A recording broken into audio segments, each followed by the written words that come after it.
Je vous propose en ce dernier dimanche du mois d'août de méditer avec moi le psaume 119. Alors, pas tout entier, je vous rassure, mais je vais le faire en lien avec l'évangile de Jean. Mais avant cela, je vous invite à prier Dieu.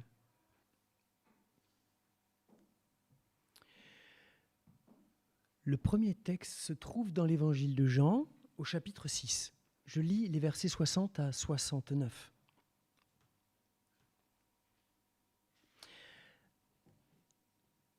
Après avoir entendu Jésus, beaucoup de ses disciples dirent « Là, il exagère. Comment admettre un tel discours ?» Jésus s'aperçut que ses disciples le critiquaient à ce sujet. C'est pourquoi il leur dit « Cela vous choque-t-il ? Qu'arrivera-t-il ? Alors, si vous voyez le Fils de l'homme monter là où il était auparavant, c'est l'Esprit de Dieu qui donne la vie. L'homme seul n'aboutit à rien. Les paroles que je vous ai dites sont esprit et vie. » Dès lors, beaucoup de ses disciples s'en retournèrent. Ils ne marchaient plus avec lui. Jésus dit donc aux 12, « Et vous ? Voulez-vous aussi vous en aller ?» Simon-Pierre lui répondit, « Seigneur, à qui irions-nous ? Tu as les paroles de vie éternelle. » Nous sommes convaincus. Nous savons que c'est toi qui es le Saint de Dieu. Jusqu'ici, notre lecture. Et puis, nous lisons maintenant quelques versets dans le psaume 119. Les versets 101 à 107. Je retiens mes pieds loin de toute voie mauvaise pour observer ta parole. Je ne m'écarte pas de tes règles, car c'est toi qui me les enseignes. Que tes paroles sont douces à ma bouche, plus que le miel à mon palais. Par tes directives, je deviens intelligent. Aussi, je déteste toute voie de mensonge.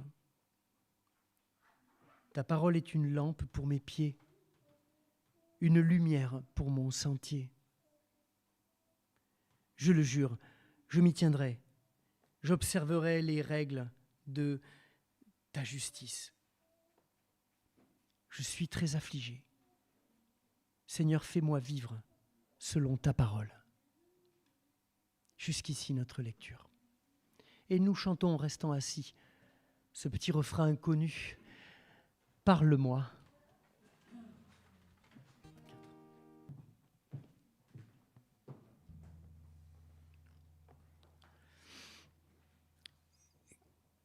Quatre objets sont posés sur la table. Vous les voyez ?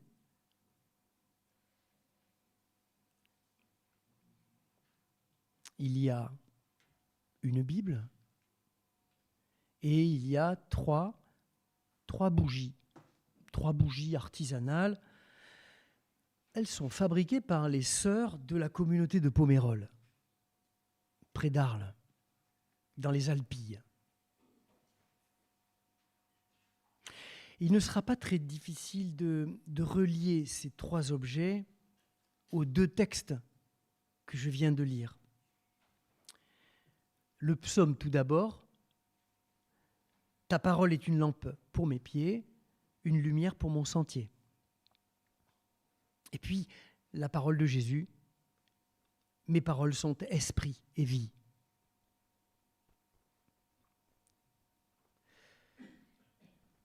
La parole de Dieu, lampe pour nos pieds, lumière pour notre route.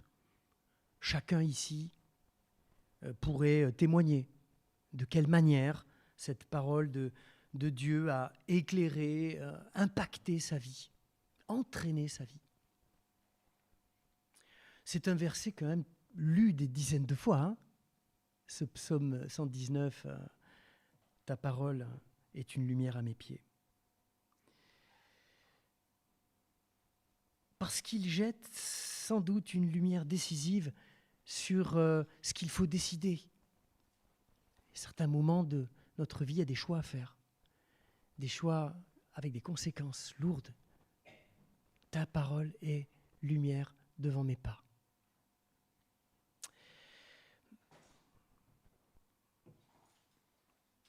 Dans ce temps de retraite où on peut se mettre au silence avec la parole, des choses peuvent se dessiner. Dans la communauté des Sœurs de Pomérol, où je viens de passer quelques jours, où la parole est méditée, elle est partagée dans le silence surtout, au long des jours. C'était ainsi pour moi, mais pour chacun de vous. Il y aurait sans doute des choses magnifiques, peut-être même intrigantes, à raconter pour dire comment le texte biblique est devenu lumière sur votre sentier, pour vos pas. Nos témoignages sont importants, ils sont beaux, mais il est plus avantageux pour nous d'interroger le texte lui-même, les mots du texte. En quoi cette parole du psaume 119 peut-elle devenir maintenant lumière sur notre route? Bon, vous connaissez la particularité un peu de ce psaume 119. Alors, certes, c'est le plus long du psautier. Les connaisseurs ajouteront même qu'il comporte 176 versets qui sont divisés en 22 groupes de 8 versets correspondant aux 22 lettres de l'alphabet hébreu. Chaque verset d'un groupe commençant par la lettre de l'alphabet qui le commande. Bon, tout ceci est très savant, pas très passionnant, je vous l'accorde. Mais ce qui rend remarquable ce psaume, ce qui le rend même tout à fait unique, c'est que chacun de ces 176 versets contient le mot « parole » ou un synonyme, un équivalent, comme commandement, précepte, loi, ordre, décret. Le psaume 119 est un hymne à la parole. Une parole chantée, déclinée sous toutes ses coutures, dans toute sa merveille. C'est le psaume protestant par excellence. La réforme protestante au XVIe siècle est essentiellement un retour à la parole, un recentrage sur la parole. Les réformateurs disaient « sola scriptura » en latin, parce qu'on parlait comme ça dans le langage de l'université. Ça voulait dire « l'écriture seule ». Autrement dit, la parole de Dieu, seul guide de la foi pour les croyants. Ce recentrage sur la parole a évidemment eu des conséquences sur tout le barda religieux que 16 siècles de christianisme avaient empilé, entassé sur le dos de l'Église. Les sacrements sont passés au second plan. On a mis dehors les prêtres, affirmant que toute personne attachée à Jésus-Christ est un prêtre. On a abandonné les innombrables médiations qui s'étaient imposées au fil des siècles entre le croyant et son Dieu pour ne garder plus que Jésus-Christ, unique médiateur, unique chemin qui conduit au Père. C'est des belles choses, c'est magnifique. Et l'un de ces réformateurs, pas le plus connu, ce n'est pas Calvin, Luther ou Zwingli. Un de ces réformateurs a joué un rôle essentiel dans la diffusion de la Bible. Son nom, c'est Pierre Robert, Olivetan. Et bien qu'ils s'en défendent, les protestants ont leur saint. On doit à Olivetan la première Bible en français, mais traduite d'après les textes grecs et hébreux. Elle a été imprimée en 1535. Pierre Robert Olivetan, c'est le cousin de Jean Calvin. Sacrée famille quand même. On le surnomme Olivetan parce qu'il bossait tout le temps et la nuit, il avait besoin d'une lampe à huile d'olive. Dans la préface de sa Bible, il s'adresse à l'Église, à qui il dédie son œuvre de traduction, et les mots sont tellement touchants, je vous les lis.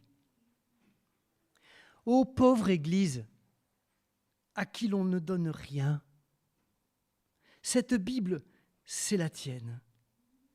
En elle, tu trouveras tout ton patrimoine. Cette parole en laquelle, par la foi, ta pauvreté va te paraître richesse, ton malheur bonheur. Elle sera ta compagne de solitude, ta certitude dans le doute, ton secours quand la menace gronde, ton assurance au milieu des tourments, ton honneur face aux reproches, la bénédiction dans l'adversité, ta guérison et ta vie si tu venais à mourir. Accepte donc, ô pauvrette, petite Église, reçois ce cadeau, comme le Christ s'est donné aux petits, aux humbles et aux méchants, en leur révélant le secret du royaume. Elle se donne à toi dans la joie et l'affection. À toi, petite bande invincible, petite armée victorieuse, notre vrai chef de guerre, le Seigneur Jésus-Christ, par sa présence, te donne courage et hardiesse. Et par sa vive et vigoureuse parole, il chasse maintenant toute frayeur et toute crainte.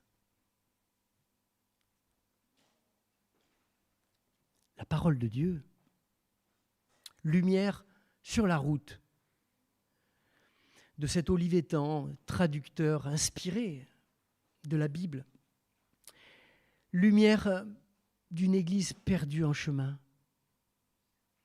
lumière de tout homme cherchant dans sa nuit le chemin du retour à Dieu.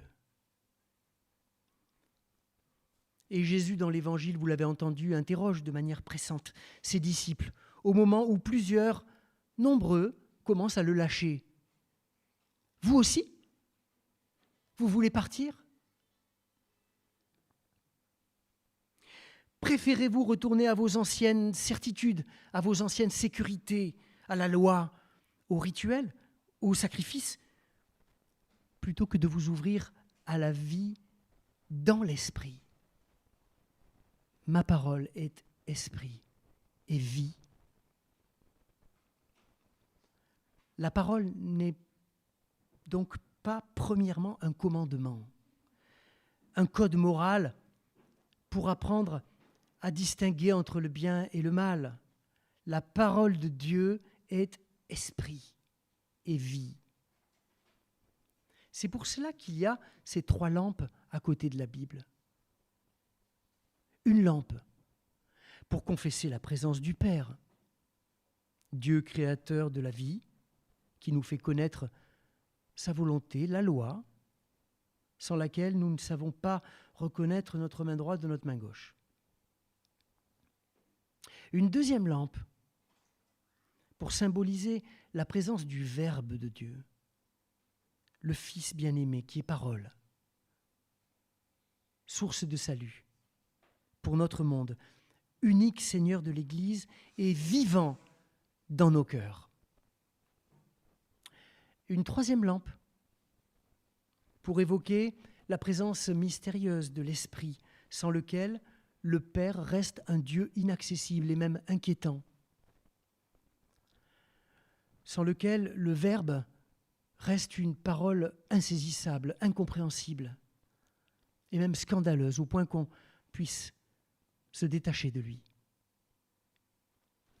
La lumière de l'Esprit nous rend proches du Père et du Fils. 3 lampes pour évoquer l'amour de Dieu pour tous. Je me fais donc votre Olivetan ce matin pour vous redire que la parole de Jésus, ô pauvrette, Église, est esprit et vie. Comment serait-elle vie si elle reste oubliée dans un coin de bibliothèque? Selon un sondage IFOP récent, seulement 20% des protestants lisent la Bible une fois par semaine. Pas tous les jours. 20% une fois par semaine, contre 34% une fois par semaine, ce qui n'est quand même pas la fin du monde, en 2010. Donc ça baisse. Ça baisse dangereusement et vite.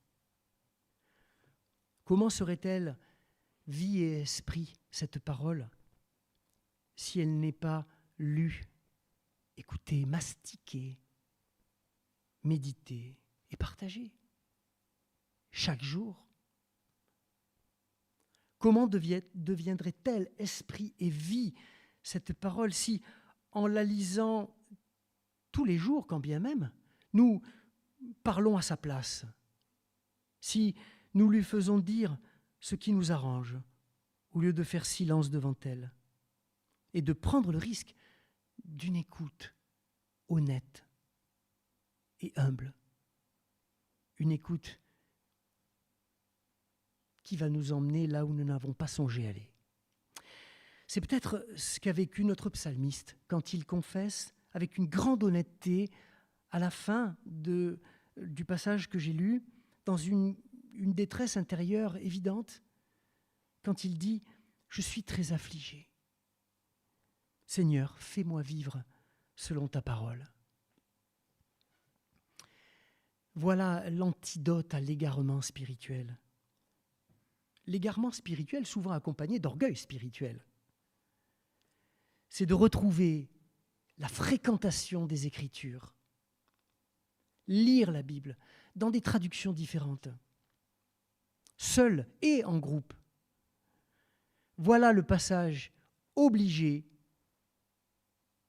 la voie étroite, pour redécouvrir la vie en Christ, cette parole de vie, trésor, véritable oxygène spirituel qui nous fera revivre. Alors à la question de Jésus, vous aussi vous voulez partir? Qu'allons-nous répondre, chacun d'entre nous ce matin? Allons-nous essayer de ramener le Christ à la raison? Seigneur, tu exagères, tes paroles sont trop compliquées, elles sont excessives, radicales. Rééquilibre un peu ton évangile, s'il te plaît. Rends-le accessible, praticable et religieusement correct, et nous te suivrons. Ou alors, devant cet impossible chemin que représente l'évangile du Christ,